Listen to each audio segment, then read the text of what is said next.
রাসূল করিম সাল্লাল্লাহু আলাইহি সাল্লামকে হক আদায়ের ব্যাপারে, মানবতার সেবার ব্যাপারে, যেখানে মানুষের হক নষ্ট হয় সেই হক আদায়ের ব্যাপারে আমাদেরকে সচেতন থাকতে হবে। তাহলে রাসূল করিম সাল্লাল্লাহু আলাইহি সাল্লামের কর্মনীতির প্রধান কাজ হচ্ছে মানুষের সেবা, হক আদায়ের ব্যাপারে সচেতনতা বৃদ্ধি। এটা পারা যাবে ইনশাআল্লাহ। যদি প্রকৃত উম্মতি মুহাম্মদী দাবি করেন, তাহলে মানবতার সেবায় আমাদেরকে এগিয়ে আসতে হবে, মানবের সেবা করতে হবে। মানবতার সেবার প্রথম কাজ হচ্ছে মানুষের অধিকার ফিরিয়ে দেওয়া। কথা বলেন ঠিক কিনা? লক্ষ্য করুন, 15.5 বছর আমরা কথা বলতে পারি নাই। কথা বলার কোনো হক ছিল না, ভোট দেওয়ার কোনো হক ছিল না, আমার মত যাচাই করার জন্য কোনো হক আদায় করা হতো না, আমার কোনো অধিকার ছিল না, আমার কথার স্বাধীনতা ছিল না, আমার দল করার কোনো স্বাধীনতা ছিল না, আমার অস্তিত্ব বলতে তেমন কিছুই ছিল না। সব অধিকারগুলি কেড়ে নেওয়া হয়েছিল। আমরা দিনের পর দিন, রাতের পর রাত না ঘুমিয়ে জেল, জরিমানা এবং ফাঁসির মঞ্চে গিয়ে এটাই চেষ্টা করেছি যাতে করে গোটা বাংলাদেশের 56,000 বর্গ মাইলের দেশ, 18 কোটি মুসলমান তাদের হক ফিরিয়ে নিতে পারে। রাসূল করিম সাল্লাল্লাহু আলাইহি সাল্লামের সেই কর্মনীতির পদ্ধতির প্রথম কথা মানবতার সেবা। মানবতার সেবা করতে গিয়ে মানুষের হক যাতে করে ফিরে পায় সেই ব্যবস্থাপনা আমরা করব ইনশাআল্লাহ। রাজি আছেন ইনশাআল্লাহ? রাজি আছেন ইনশাআল্লাহ? এই জন্য যেখানে যাদের হক নষ্ট করা হবে আমরা সেই জায়গায় হক ফিরিয়ে দিতে চাই। এটাই হচ্ছে আমাদের ভীষণ। রাসূল করিম সাল্লাল্লাহু আলাইহি সাল্লামের জীবনে সেটাই ঘটেছিল। তাহলে কর্মপদ্ধতির প্রথম কথা হচ্ছে মানবতার সেবা। আর এই মানবতার সেবা করতে গিয়ে মানুষ কি করতে হবে? তাদের হক ফিরিয়ে দিতে হবে। রাসূল করিম সাল্লাল্লাহু আলাইহি ওয়াসাল্লামের জীবন শুরু হলো 2 বছর বয়স উপনীত হলেন। বিশ্ব নবীকে তিনি মাঠে খেলতে যান, মাঠে ময়দানে তিনি ছোট বাচ্চাদের সাথে খেলা করেন। কোন সময় তিনি বকরি চড়াতেন, মাঠে ময়দানে যেতেন। হঠাৎ একদিন জিবরাইল আমিন আসলেন 2 জন ফেরেশতার সাথে নিয়ে। ঝোপের আড়ালে তাকে নিয়ে যাওয়া হলো। আর বক্ষ পিঞ্জর ভেদ করে কলটাকে বের করে জমজমের পানি দিয়ে সুন্দর করে ধৌত করে আবার কলবের জায়গায় দিয়ে দেওয়া হলো। রাসূল করিম সাল্লাল্লাহু আলাইহি ওয়াসাল্লাম থেকে আমাদেরকে শিক্ষা কর্মনীতির 2 নম্বরে হলো আমাদের পদ্ধতি শিখতে হবে। রাসূলের কর্ম পদ্ধতির 2 নম্বর হলো আপনাকে সহি হতে হবে, দিলটা পরিষ্কার হতে হবে। আপনার দিলের মধ্যে অহংকার থাকবে না, লৌকিকতা থাকবে না, রিয়া থাকবে না, মানুষকে দেখাবার জন্য কোন ইবাদত থাকবে না, প্রদর্শন ইচ্ছা আমাদের মধ্যে থাকবে না। আমাদের খালেস দিল হবে, খালেস এবং পূত পবিত্র একটি সুস্থ দিল আমরা তৈরি করব ইনশাআল্লাহ। রাসূলের 2 নাম্বার কর্মপদ্ধতির কাজ হচ্ছে দিলটাকে পরিষ্কার করা। আল্লাহ রাব্বুল আলামিন বলেন, ওয়ালা তামশি ফিল আরদি মারহা, গর্ব ভরে চলাফেরা করো না, গর্ব অহংকার নিয়ে মাটিতে চলাফেরা করো না। কারণ পা দিয়ে তুমি, গোতা দিয়ে মাটিকে তুমি ভেদ করতে পারবে না। আজ ক্ষমতায় এসেছো, ক্ষমতা পেয়েছ, আমি হয়ে গেছি হাম, আমি এখন হিরো। রাস্তায় যখন পথ চলে, হেলে দুলে পথ চলে, জমিদার লাঠি হাতে নিয়ে, কিস্তি টুপি মাথায় দিয়ে, শেরওয়ানি গায়ে দিয়ে, লাঠি হাতে নিয়ে সমাজের মধ্যে দম্ভ ভরে চলাফেরা করে, মানুষ দেখলেই স্যালুট দেয়, ঠিক কিনা? আজ ক্ষমতায় তুমি নাই, ক্ষমতা থেকে উদয় হয়ে গিয়েছো, এখন আর মানুষ স্যালুট দেয় না, পায়ের জুতা খুলে আপনার গলায় পরিয়ে দেয়। মনে রাখতে হবে, আপনি যদি অহংকার করে বসেন, সব আমার, আমি করেছি, এই 18 কোটি মুসলমানের কোনো অবদান নাই, 18 কোটি কোনো মানুষের অবদান নাই, যা কিছু দেখতে পাচ্ছ সব আমি দিয়েছি, মোবাইল ফোন আমার, এ ব্রিজ আমার, কালভার্ট আমার, মাঠ আমার। মনে রেখো, মানুষের সেবার নামে চোর আর ডাকাত দিয়া গোটা দেশটা নষ্ট করেছো। ঠিক কিনা? এজন্য গর্ব করা যাবে না, অহংকার করা যাবে না। আল্লাহ রাব্বুল আলামিন বলেন সুস্থ একটি হৃদয় রাখবেন। এই যে যখন সময় আসলো, আমরা নিজেদেরকে কখনো হাঙ্গামায় জড়াতে চাইনি, কখনো কোনো মানুষের উপর নির্যাতন করতে চাইনি। আল্লাহ রাব্বুল আলামিন সেভাবে আমাদেরকে বাঁধন এঁটে দিলেন। রাসূল কারীম সাল্লাল্লাহু আলাইহি ওয়াসাল্লাম বলেন, তিনি যখন মক্কা বিজয় করলেন, কোন মানুষকে ক্ষতি করবে না, শিশুদেরকে হত্যা করবে না, বৃদ্ধদেরকে হত্যা করবে না, কোন নারীর প্রতি যেন অসম্মান হয় কোনো কাজ করবে না, ফসল আদি নষ্ট করবে না, ঘর বাড়ি ভাঙবে না, কাউকে হত্যা করবে না। আর আমরা সময় পাওয়া মাত্রই যে যেমন পারি লুণ্ঠন করে নিয়ে চলে যায়। ঠিক কিনা? যারা এই ধরনের কাজের সাথে সম্পৃক্ত তাদেরকে আমরা না বলে দিই। বলুন আলহামদুলিল্লাহ। এজন্য অহংকার থেকে মুক্ত থাকতে হবে। রাসূল করিম সাল্লাল্লাহু আলাইহি ওয়াসাল্লামের জীবন দশায় তিনি সিনাজাক হইল 4 বার। তার মানে রাসূলকে যেন কোনো অশ্লীলতায় পেয়ে না বসতে পারে, রাসূলের হৃদয় যেন কোনো গুনাহ হয়ে কালিবদ্ধ না হয়, রাসূলের যেন কোনো গুনাহ না হয়ে যায়, রাসূলের দিলটা যেন পুত পবিত্র থাকে। এজন্য রাসূলের সিনাজাক হয়েছিল, হে দুনিয়ার মানুষ, রাসূলকে শিক্ষা নাও, তোমার দিলটা তোমরা পরিষ্কার করবে, হিংসা রাখবে না, প্রদর্শন ইচ্ছা রাখবে না। এই যে সময় এসেছে নির্বাচনের, সারা জীবন মসজিদে খুঁজে পাওয়া যায় না, নির্বাচন এসেছে মাথায় পট্টি দেয়। কথা ঠিক কিনা? সারা জীবন মাথায় পট্টি লাগাই না, নির্বাচন সামনে আসলে আপনার উমরার হিড়িক পড়ে যায় আর মাথার পট্টি লাগে, মসজিদে সালাত আদায় হয়। সুতরাং এটি হচ্ছে মানুষকে দেখাবার জন্য, ভাই আমি ভালো মানুষ, আমি নামাজ যাওয়ালা মানুষ, আমারে ভোট দাও। আর যেই নির্বাচন চলে যায়, কাবিখার গম আর খাদ্য তার ঘরে ছাড়া মানুষের পেটে যায় না। এই জন্য এই প্রদর্শন ইচ্ছা যদি কোনো ইবাদত হয়, আল্লাহ রাব্বুল আলামিনের দরবারে কবুল হবে না। আর হৃদয়ের মধ্যে কোনো হিংসা পুষে রাখা যাবে না।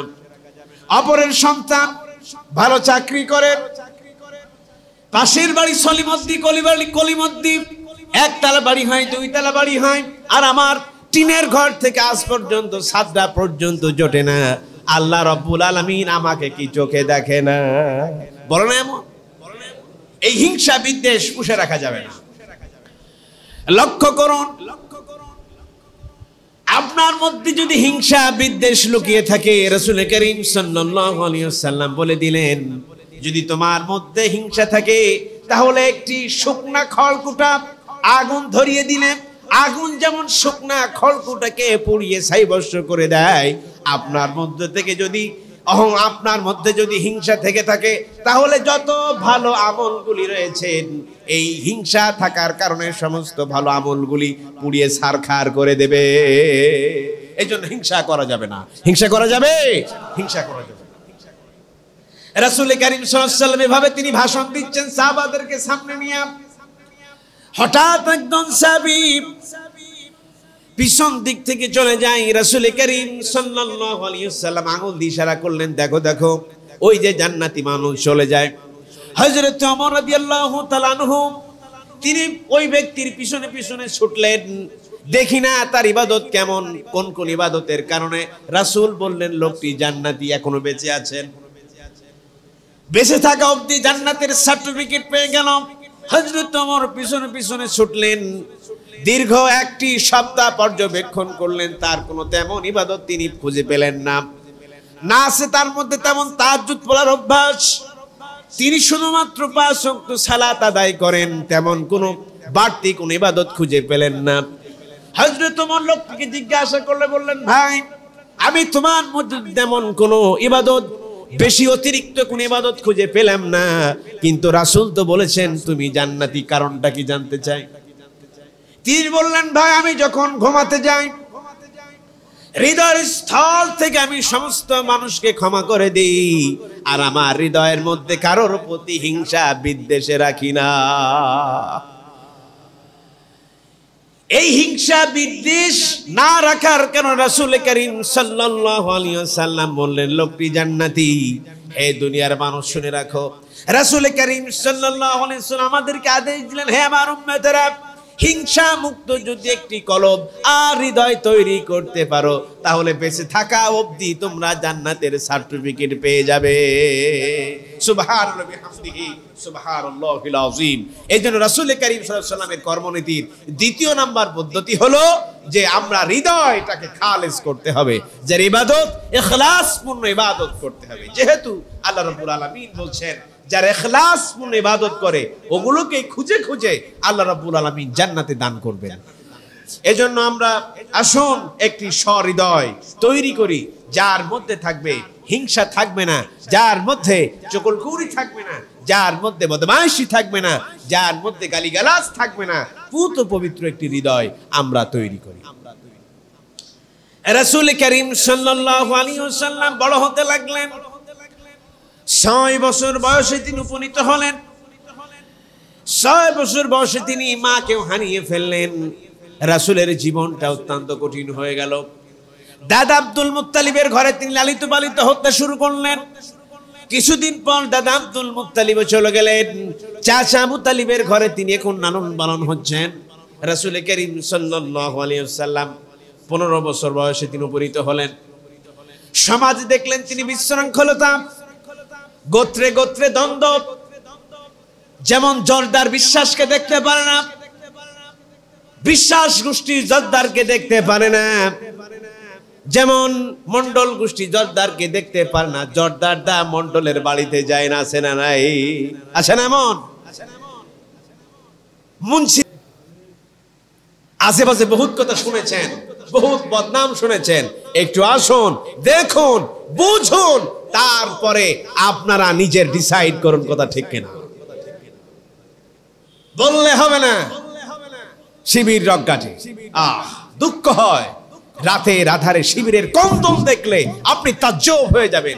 যেই সময় সাধারণ সন্তানগুলি মোবাইল ফোনের আড্ডায় অপর পুরুষের নারীর সহিত যখন তারা মেলামেশা করে, আর শিবির সেই সময় উঠে চোখের পানি ফেলে জাহান্নাম থেকে পরিত্রাণ পাওয়ার জন্য মহান রবের দরবারে সেজদায় লুটিয়ে থাকে, লক্ষ্য করে দেখবে। এজন্য সন্তানগুলোকে শিবিরে দেয়া দেন।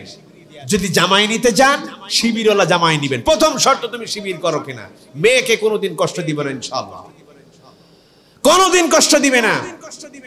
এজন্য একটা শিবির তৈরি হতে হলে তাকে কোরআন পড়া লাগে, হাদিস পড়া লাগে, ইসলামী সাহিত্য পড়া লাগে, ক্যারিয়ার সবথেকে উন্নত মানের ক্যারিয়ার গড়ে দেখানো লাগে। শিবির যারে তারে হয় না। শিবির যে ব্যক্তি নামাজ পড়ে না, রোজা করে না, লেখাপড়া নাই, তার দ্বারা কোনোদিন শিবির হবে না, ঠিক কিনা? এজন্য সন্তানগুলোকে শিবির দিয়া দেন, নিজের কিসমত খুলে যাবে। এজন্য যুবক যারা আছেন, রাসূল করিম সাল্লাল্লাহু আলাইহি ওয়াসাল্লামের কর্মপদ্ধতিতে যৌবন বয়স, তার যুদ্ধে যাওয়ার সময় যৌবন ফুরিয়ে গেলে আর যুদ্ধে যেতে পারবেন না।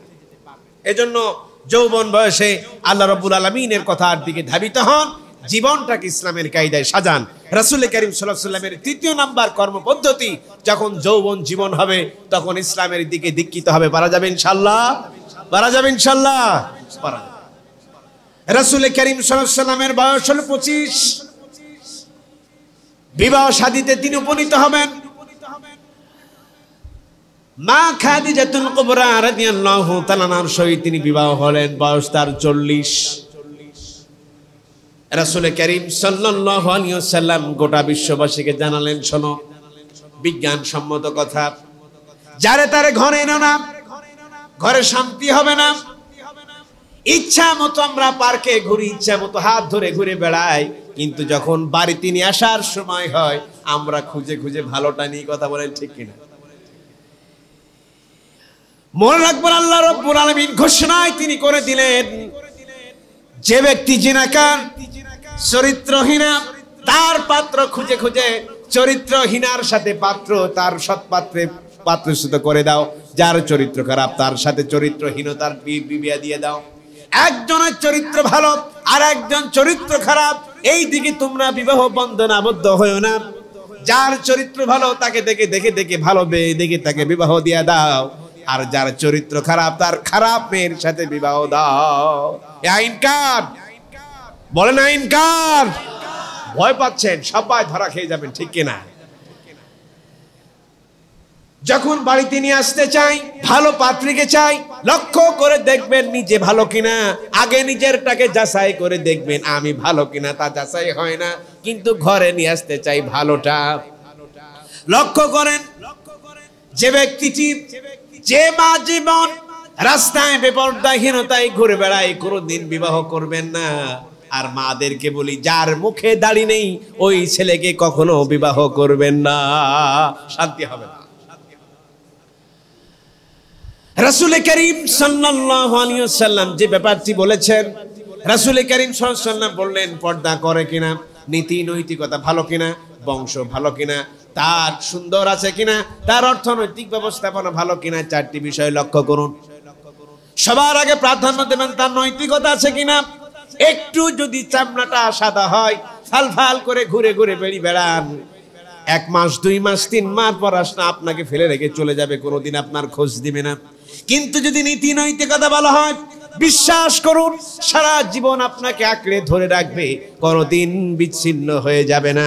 এজন্য রাসূল করিম সাল্লাল্লাহু আলাইহি ওয়াসাল্লাম বললেন, যখন তোমার দাম্পত্য জীবন শুরু হবে অবশ্যই সৎ পাত্রে তুমি পাত্রচ্যুত হবে। যদি হয়ে থাকে তাহলে তোমার জীবন ধন্য, তোমার সামাজিক জীবন, তোমার আগামী ভবিষ্যৎ সুন্দর হবে। রাসূল করিম সাল্লাল্লাহু আলাইহি ওয়াসাল্লাম আমাদেরকে সেটাই শিক্ষা দিলেন। রাসূলের জীবন থেকে বিবাহটা ছিল, রাসূলের জীবনের অন্য একটি মোড় ঘুরে গেল। রাসূল বিবাহ বন্ধনে হলেন মা খাদিজাতুল কুবরা রাদিয়াল্লাহু তাআলা আনহার সাথে। রাসূল বললেন, তিনি যদি মারা না যেতেন, তিনি যদি বেঁচে থাকতেন, আমি রাসূল আর কোনোদিন দ্বিতীয় বিবাহ বন্ধনে আবদ্ধ হতাম না। তাকে বলা হয় তাহেরা, আল্লাহ রাব্বুল আলামিন যাকে সালাম বলেছেন। রাসূল করিম সাল্লাল্লাহু আলাইহি ওয়াসাল্লাম ধ্যানমগ্ন ছিলেন হেরা পাহাড়, হেরা গুহায়। তিনি সেই প্রায় 2000 ফিট উঁচুতে রাসূল করিম সাল্লাল্লাহু আলাইহি ওয়াসাল্লামকে তিনি খাবার নিয়ে যেতেন, তাকে দেখাশোনা করতেন। এজন্য আমরা যখন বিবাহ বন্ধনে আবদ্ধ হব, রাসূল করিম সাল্লাল্লাহু আলাইহি ওয়াসাল্লামের কর্মনীতি 4 নাম্বার হচ্ছে অবশ্যই আমরা সৎ পাত্র দেখে বিবাহ বন্ধনে আবদ্ধ হলে আমাদের ভবিষ্যৎ জীবন সুন্দর হবে। আমাদের সন্তানগুলো আজ নষ্ট হয়ে যাচ্ছে, আমাদের সন্তানগুলো দিশাহারা হয়ে যাচ্ছে এটির কারণে। আল্লাহ রাব্বুল আলামিন রাসূল করিম সাল্লাল্লাহু আলাইহি ওয়াসাল্লামকে একটি যুগান্তকারী পদক্ষেপে তিনি পা বাড়াতে শুরু করলেন। রাসূল করিম সাল্লাল্লাহু আলাইহি ওয়াসাল্লাম 40 বছর বয়সে উপনীত হলেন। আল্লাহ রাব্বুল আলামিন তাকে ঘোষণা করলেন, ইয়া আইয়ুহার রাসূল বাল্লিগ মা উনজিলা ইলাইক, এখন তোমার প্রতি যা নাজিল হলো মানুষদেরকে বলে দাও। এতদিন রাসূল 40 বছর পর্যন্ত রাসূল মানুষদেরকে আহ্বান করার মতো তার কাছে কোনো দলিল ছিল না। শুধু বলতেন লা ইলাহা ইল্লাল্লাহু মুহাম্মাদুর রাসূলুল্লাহ, এই বলে বলে মানুষদেরকে তিনি দাওয়াত দিয়েছেন। হেরা গুহায় তিনি ধ্যানমগ্ন, আল্লাহ এই পথহারা মানুষগুলোকে যদি আমি পথের দিশা দিতে চাই, আমাকে একটি নবুয়ত দেন, রিসালাত দেন, চিঠি পাঠিয়ে দেন, বার্তা দিয়ে দেন। আল্লাহ রাব্বুল আলামিন বার্তা পাঠালেন, ইকরা বিসমি রাব্বিকাল্লাযী খালাক খালাকাল ইনসানা মিন আলাক। বার্তা চলে এলো, পড়ো তোমার প্রভুর নামে যিনি তোমাকে সৃষ্টি করেছেন। খালাকাল ইনসান, মানুষকে সৃষ্টি করেছেন জবাট মাদা রক্ত থেকে, আলাক থেকে মানুষকে সৃষ্টি করা হলো। নবুয়ত পেলেন, দাঁড়ে দাঁড়ে দাওয়াত দিলেন। আল্লাহ রাব্বুল আলামিন তাকে ঘোষণা করে দিলেন, আপনি এখন রাসূল। আল্লাহ রাব্বুল আলামিন বলে দিলেন, মানুষদেরকে শুনিয়ে দাও, ওয়া মা ইয়ানতিকু আনিল হাওয়া ইন হুয়া ইল্লা ওয়াহায়ুন ইউহা। নবীজি নিজে থেকে কোনো কথা বলেন না, আল্লাহ রাব্বুল আলামিনের পক্ষ থেকে যে নাজিল হয় সেই কথাগুলো, আল্লাহ রাব্বুল আলামিনের কথাগুলোই তিনি বলেন। রাসূল বললেন, আমি তো তোমাদের মতোই মানুষ, আমি তো তোমাদের মতোই মানুষ, আমার প্রতি ওহী আসে, এই হচ্ছে আমার পার্থক্য। আমি যে কথাগুলো বলি এটি আমার নিজের কথা বলি না, আল্লাহ রাব্বুল আলামিনের কথাটাই আমি বলে থাকি। রাসূল চতুর্দিকে যখন ছড়িয়ে দিলেন, মানুষেরা মেনে নাও আল্লাহর আইন, রিসালাত এসেছে, মানুষের অবাধ্য হলো। হযরত ওমর রাসূলকে হত্যা করার জন্য তিনি বের হলেন। দারুন নদওয়ার বৈঠক হলো, রাসূলকে হত্যা করা হবে। রাসূল নামাজে দাঁড়ালেন, সূরা ফাতিহা পড়লেন, শুরু করলেন সূরা হাক্কাত। ওমর এসে হাজির, এত সুন্দর তেলাওয়াত শুনছেন। হযরত ওমর তিনি হতবিম্ব হয়ে গেলেন, তিনি দাঁড়িয়ে আছেন। রাসূলের তেলাওয়াত শুনে হযরত ওমর বিস্মিত হয়ে গেলেন, কি কথা, এরকম কথা আর তো কোনোদিন কারোর মুখ থেকে শুনি নাই। রাসূল তো লেখাপড়া জানে না, এত সুন্দর কথা রাসূল কোন পায় তা জানতে চাই, মনে মনে প্রশ্ন করছেন। আল্লাহ রাব্বুল আলামিন থেকে জানিয়ে দিলেন, তানজিলুম মির রাব্বির রহিম, দয়াময় পক্ষ থেকে সেই কিতাব নাজিল করা হয়েছে, কিতাব জাল্লা রাব্বুল আলামিন দয়াময় রাসূলের প্রতি নাজিল করেছেন। তিনি বললেন, রাসূল এখন মনে হয় কবি হয়ে গিয়েছেন, তিনি এখন কবি, এত ছন্দ মিলিয়ে মিলিয়ে তিনি কিতাব পড়েন, এখন রাসূল বুঝি তিনি কবি হয়ে গিয়েছেন। কত সুন্দর মিলান আমরা দেখি। আর রহমানু আল্লামাল কুরআন খালাকাল ইনসানা আল্লামাহুল বায়ান। যত পড়বেন সব দিকে শেষে যাবেন নুন নুন নুন, কথা ঠিক কিনা? যদি সূরা দুহাটা পড়ি, ওয়াশ-শামসি ওয়া দুহাহা ওয়াল কমারি ইযা তালাহা ওয়ান নাহারি ইযা জাল্লাহা ওয়াল লাইলি ইযা ইয়াগশাহা ওয়াস সামাই ওয়া মা বানাহা। সব দেখেন হার হার হা, কথা ঠিক কিনা? এত সুন্দর মিলানো কিতাব কই পাবেন আপনি? রাসূল কারীম সাল্লাল্লাহু আলাইহি সাল্লামকে যখন এভাবে প্রশ্ন করা হলো, সাথে সাথেই রাসূল উত্তর দিয়া দিলেন, ওমা ওয়ালা বিকাউলি কাহিন কলিলাম মা তাযাক্কারুন। তোমার রাসূল এটি গণক হয়নি, তোমার রাসূল কবিও নয়, তোমার রাসূল জিনে ধরা রোগীও নয়। তোমার রাসূল যা বলে, ইন হুয়া ইল্লা ওয়াহয়ুহা, তোমার রাসূল যা বলে সব আল্লাহর ওহী বলেন। রাসূল কি বলেন? বলেন রাসূল কার কথা বলেন? আল্লাহর কথা বলেন। তিনি যা বলেন সব আল্লাহর কথাগুলো বলেন।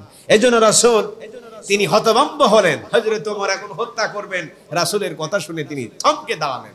তিনি বললেন, আমার হৃদয়ের মধ্যে ইসলাম এখন তার শিকল সুদ্ধা আমার কলিজার মধ্যে জায়গা করে নিচ্ছে। তিনি থরথর করে কাঁপছেন, আমি কি শুনলাম?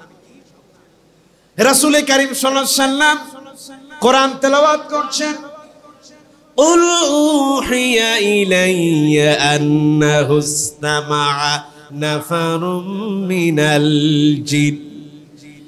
জিন সূরা তিনি যখন পড়লেন, একদল জিন অতিবাহিত করছিলেন, রাসূলকে দিয়ে চলে যাচ্ছিলেন। হঠাৎ শুনলেন, তারা বললেন, আহারে এটা কি শুনলাম আমরা, আশ্চর্যজনক কিতাব, এই কিতাব তো এখনো কখনো শুনিনি। ইয়াহদি ইলার রুশদি, তারা ঈমান আনলেন আর বলে নিলেন, আমরা জিন জাতি আর কখনো আল্লাহ ব্যতীত কারোর ইবাদত করব না, আমার ইবাদতের মধ্যে শিরক যুক্ত আর কখনো ইবাদত করব না। রাসূল সেই কিতাব পেলেন, মানুষদেরকে আহ্বান জানালেন আর মানুষদেরকে এই শিক্ষাটা দিলেন। কর্মনীতির 5 নাম্বার শিক্ষা হলো এই, আল্লাহর আইন ছাড়া আর কারণ আইন মানি না। যেহেতু রাসূল তিনি নিজের কথাগুলো তিনি বলেন নাই, কার কথাগুলো বলেছেন? হযরত ওমর ভাবছেন, রাসূলের তো কোনো কথা নয়, যদি রাসূলের কথা যদি না হয়ে থাকে তাহলে কার কথা? আল্লাহ রাব্বুল আলামিন বলেন, ওয়ালাউ তাকাওয়ালা আলাইনা বা'দাল আকাবিল লা আখাযনা মিনহু বিল ইয়ামিন সুম্মা লাকাতানা মিনহুল ওয়াতিন। রাসূল যদি নিজের কথাটা আমার কথার মধ্যে প্রবেশ করিয়ে দিয়ে যদি রাসূলের কথাটা আর আমার কথাটা যদি সংমিশ্রণ করত, আমি রাসূলের ডান হাত দিয়ে চেপে ধরতাম আর তার কণ্ঠনালীটা কেটে ফেলে দিতাম। এই জন্য রাসূল যা কথাগুলো বলেন, কার কথা বলেন? আল্লাহর কথা বলেন। এই জন্য আপনাদের যদি আল্লাহর কথার দিকে আহ্বান জানাই, আপনাদের কি শুনতে রাজি আছেন ইনশাআল্লাহ? সেই আইন কি মানতে রাজি আছেন? সে আল্লাহর আইন কি মানতে রাজি আছেন? কারা কারা মানতে রাজি আছেন? দুই হাত উঁচু করে দেখা ইনশাআল্লাহ। আল্লাহু আকবার কবীরা।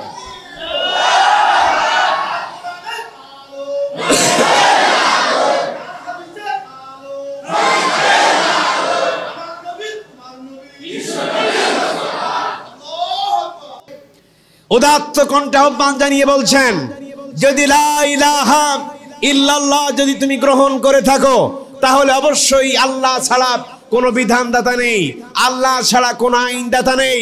যদি আল্লাহর আইন বেঁধে রেখে মানুষের তৈরি করা মতবাদ, যেমন আমাদের সংবিধান একটি প্রস্তাবনা, 7টি তফসিল, 11টি ভাগ, 153টি ধারা দিয়ে গোটা 18 কোটি মুসলমানকে যারা শাসন করে চলেছেন, সুতরাং মনে রেখো বাংলাদেশের 18 কোটি মুসলমান আল্লাহর আইন ছাড়া নিজের তৈরি করা কোন আইন মানবে না, মানবে না, মানবে না। এজন্য সবখানে মানব কার আইন? এর জন্য যদি জেলে যেতে হয়, এর জন্য যদি ফাঁসির মঞ্চে যেতে হয়, এর জন্য যদি দেশ ছাড়া করা হয়, সব সহ্য করতে রাজি আছি। আল্লাহর বিধান থেকে বিন্দু মাত্র সরতে রাজি নই, কথা ঠিক কিনা? এই ব্যাপারে যদি আমাদেরকে এগিয়ে যেতে না দিতে হয়, আমি এই দিকে আমি দৌড়িয়ে যাব, দৌড়িয়ে যেতে যদি বাধা দেওয়া হয় আমি হেঁটে যাব, হেঁটে যাওয়া যদি বাধা দেওয়া হয় আমি গলা দিয়ে যাব, সেটাও যদি বাধা দেওয়া হয় আমি গলাতে যাব, সেটাও যদি বাধা দিতে হয় আমি সেই দিকে আমার দু চোখ ভরে ভরে তাকিয়ে তাকিয়ে দেখব, তবু আমার মঞ্জিল থেকে বিন্দু মাত্র সরে যাব না। এজন্য আমাদের রাসূল কারীম সাল্লাল্লাহু আলাইহি ওয়াসাল্লামের কর্মনীতির 5 নাম্বার হলো আল্লাহর আইন ও বিধান আমাদেরকে মানতে হবে, কথা ঠিক কিনা? আল্লাহর আইন ছাড়া কারণ আইন আমরা মানি না, সোজা কথা। এতে জীবন থাক আর জীবন যাক, এটি আমার কথা না আল্লাহর কথা? আমার প্রতি রাগ করে লাভ আছে? বলেন আমার প্রতি রাগ করে লাভ আছে? এজন্য লক্ষ্য করুন, রাসূল কারীম সাল্লাল্লাহু আলাইহি ওয়াসাল্লামের 5 নাম্বারের কর্মনীতি হলো আল্লাহর আইন ছাড়া কোন আইন মানা যাবে না। রাসূল কারীম সাল্লাল্লাহু আলাইহি ওয়াসাল্লামের বয়স শুরু হলো, চতুর্দিকে তিনি এলান করে দিলেন, সব পত্তলিক গুলো ছেড়ে দাও, সূর্য পূজা ছেড়ে দাও, গাছ পূজা ছেড়ে দাও, অগ্নি পূজা ছেড়ে দাও, এক খোদাকে বিশ্বাস করো, মহান আল্লাহ রাব্বুল আলামিনের কথার উপরে তোমরা অবিচল থাকো। সেই জায়গায় দাঁড়িয়ে রাসূল তিনি বললেন, আল্লাহ রাব্বুল আলামিনের পরপরেই তিনি ঘোষণা করে দিলেন, আল্লাহ তাআলা আমাদেরকে বললেন আর হুঁশিয়ার করে দিলেন, রাসূলকে ইত্তেবা করো, রাসূলকে অনুসরণ করো। যেহেতু রাসূলকে আল্লাহ রাব্বুল আলামিন সার্টিফাইড করেছেন, ওয়া ইন্নাকা লাআলা খুলুকিন আযীম, রাসূল হচ্ছে উত্তম চরিত্রের অধিকারী। রাসূল কি? উত্তম চরিত্রের অধিকারী। সেই উত্তম চরিত্র যদি খুঁজতে হয় কোথায় খুঁজবেন? উত্তম চরিত্র কোথায় খুঁজবেন? মেসির মধ্যে, নেইমারের মধ্যে, আলবার্ট আইনস্টাইনের মধ্যে, মার্টিন লুথার কিং এর মধ্যে? কার মধ্যে খুঁজবেন? রাসূলের মধ্যে। আল্লাহ পাক বলছেন, লাকাদ কানা লাকুম ফি রাসূলিল্লাহি উসওয়াতুন হাসানা। উত্তম চরিত্র যদি খুঁজতে হয়, হে যুবক, বয়োবৃদ্ধ, যতগুলি মুসলমান আছে আমি আপনাদেরকে জ্ঞাতার্থে জানাচ্ছি, যদি উত্তম চরিত্র খুঁজতে হয় রাসূলকে দেখেন। রাসূলের জীবনের মধ্যে, রাসূলের কর্মনীতির মধ্যে আছে উত্তম আদর্শ। যদি উত্তম আদর্শ খুঁজতে চাও তাহলে রাসূলের আদর্শটাকে গ্রহণ করো। আমরা দুহাত উঁচু করে, 7 আঙ্গুল উঁচু করে বলি আমি বঙ্গবন্ধুর আদর্শের সৈনিক, কথা ঠিক কিনা? ঈমান থাকবে? ঈমান থাকবে? আমি আর আপনি যদি বলি জিয়ার সৈনিক, ঈমান থাকবে? আমি যদি বলি লেনিন কার্ল মার্কসের সৈনিক, ঈমান থাকবে? আমি যদি বলি লেনিন কার্ল মার্কসের সৈনিক, ঈমান থাকবে? মার্টিন লুথার কিং এর সৈনিক ইমান থাকবে? আমি মেসির মতো হতে চাই, আমি নেইমারের মতো হতে চাই। যদি কোনো আদর্শ খুঁজতে চান, বিশ্বনবী জনাবে মুহাম্মদ রাসূলুল্লাহ সাল্লাল্লাহু আলাইহি সাল্লামের আদর্শ ছাড়া আর কোন আদর্শ আমরা খুঁজতে চাই না, ঠিক কি না? এজন্য সেই রাসূল কারীম সাল্লাল্লাহু আলাইহি সাল্লামের প্রতি ভক্তি ভরে আমরা একবার দরুদ পড়ে নিই, আল্লাহুম্মা সাল্লি আলা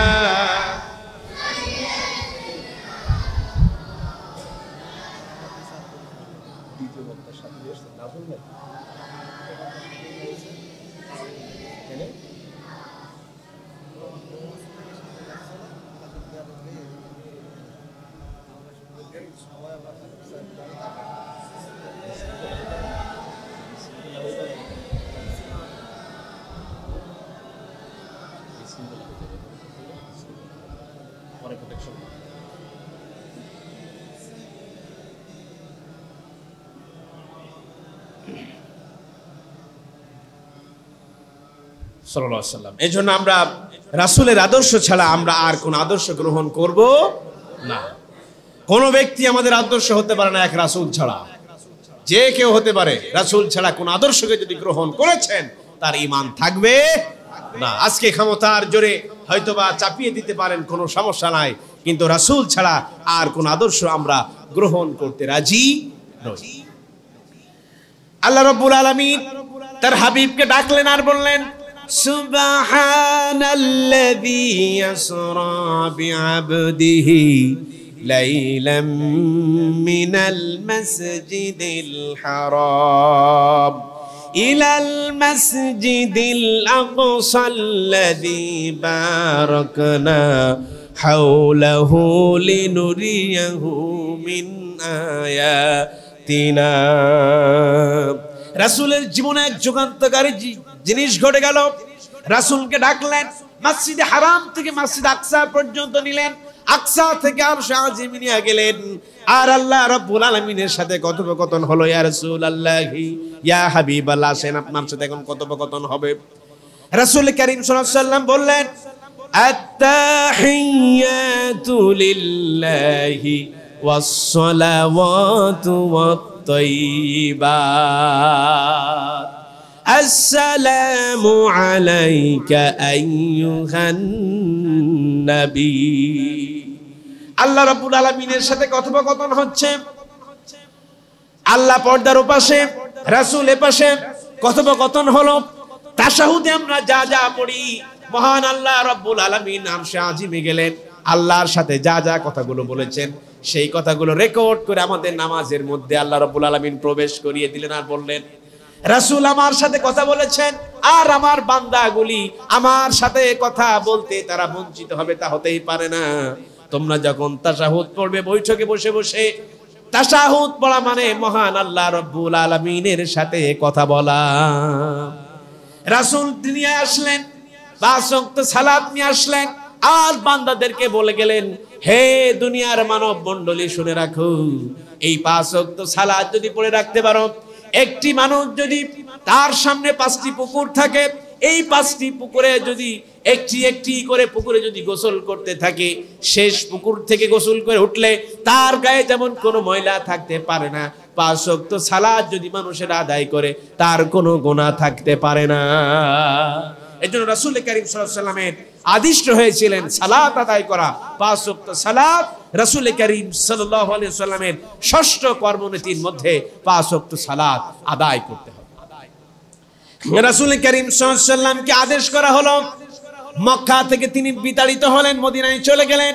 আল্লাহ রাব্বুল আলামিনের দরবারে তিনি দোয়া করলেন, ওয়াকুর রাব্বি আদখিলনি মুদখালা সিদক। আল্লাহ পাক আমাদেরকে ঘোষণা করে দিলেন, ন্যায় ও ইনসাফ ভিত্তিক রাষ্ট্র পরিচালিত করবে। যারা এতিমের হক তাদেরকে দিয়ে দেবে, যারা ফকির মিসকিন তাদের হক দিয়া দিবে। আল্লাযীনা ইম্মাক্কান্নাহুম ফিল আরদি ওয়া আকামুস সালাহ। তুমি যখন রাষ্ট্র ক্ষমতায় পাবে, সর্বপ্রথম তুমি পৃথিবীতে সালাত কায়েম করবে। এই জন্য রাষ্ট্র পরিচালনার ক্ষেত্রে সালাত কায়েমের মধ্য দিয়ে ন্যায় ও ইনসাফ ভিত্তিক সমাজ প্রতিষ্ঠা করতে হবে। আল্লাহ রাব্বুল আলামিন আমাদেরকে হুঁশিয়ার করে জানালেন, যখন তুমি রাষ্ট্র ক্ষমতা পরিচালিত করবে, তোমার ৭ম নাম্বার কর্মনীতি হলো ন্যায় ও ইনসাফ ভিত্তিক সমাজ এবং রাষ্ট্র পরিচালিত করতে হবে। রাসূল করিম সাল্লাল্লাহু আলাইহি ওয়াসাল্লামের জীবন্তকারী যুগ হলো যুদ্ধনীতি। যুদ্ধ শুরু হলো, কাফের বেঈমানের জন্য যুদ্ধ শুরু হলো। মহান আল্লাহ রাব্বুল আলামিন আমাদেরকে ঘোষণা করলেন, আম হাসিবতুম আন তাদখুলুল জান্নাতা ওয়া লাম্মা ইয়ালামিল্লাহুল্লাযীনা আমানু। তোমরা কি ভেবে নিয়েছো যে তোমরা এমনি এমনি তোমাদেরকে জান্নাতে দিয়ে দেওয়া হবে? এখন পর্যন্ত কারা ঈমানদার তা পরীক্ষা করা হয়নি। পরীক্ষা ছাড়া আমরা কেউ জান্নাতে যেতে পারবো? কথা বলেন, পারবো? পারবো না। এইজন্য আল্লাহ রাব্বুল আলামিন আমাদেরকে পরীক্ষা করবেন কি দিয়া? আল্লাহ পাক বলছেন, ইন্নাল্লাহা আশতারা মিনাল মুমিনিনা আনফুসাহুম ওয়া আমওয়ালাহুম বিআন্না লাহুমুল জান্নাহ। আল্লাহ রাব্বুল আলামিন আমাদেরকে পরীক্ষা করবেন, জান এবং মালের বিনিময়ে জান্নাত ক্রয় করে নিয়েছেন। জান্নাত যদি পেতে চাও, জান আর মাল আল্লাহর রাস্তায় ব্যয় করে দাও, আমার জান্নাত ক্রয় করে নিয়ে চলে যাও।